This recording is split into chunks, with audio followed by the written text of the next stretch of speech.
Welcome to టీ10 నేను రేవతి. బంగ్లాదేశ్ లో అక్కడి మైనారిటీలపై దాడులు జరుగుతున్నాయంటూ ఇక్కడ హిందుత్వ శక్తులు ప్రతీకార హింసకు పాల్పడుతున్నాయి. ముఖ్యంగా యూపీలో ఈ దాడులు ఆందోళనను కలిగిస్తున్నాయి.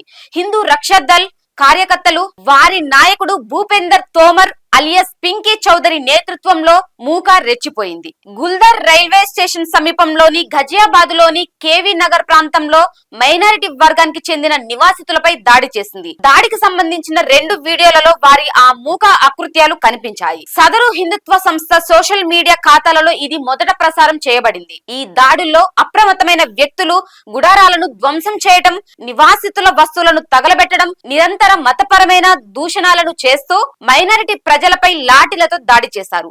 ఈ వారంలో ఈ బృందం జరిపిన 2వ దాడి ఇదే కావడం గమనార్హం. విధ్వంసకులు మురికివాడను కాల్చివేయటమే కాకుండా మైనారిటీలు అని నిర్ధారించుకున్న తర్వాత వారు ఎంచుకున్న ప్రజల బట్టలు, వస్తువులను హిందుత్వ కార్యకర్తలు కాల్చారు. బంగ్లాదేశ్ లో హిందువులపై జరిగిన దాడులకు ప్రతీకారం తీర్చుకోవాలని సోషల్ మీడియాలో పిలుపునిచ్చిన తర్వాత ఈ దాడులు జరగడం గమనార్హం.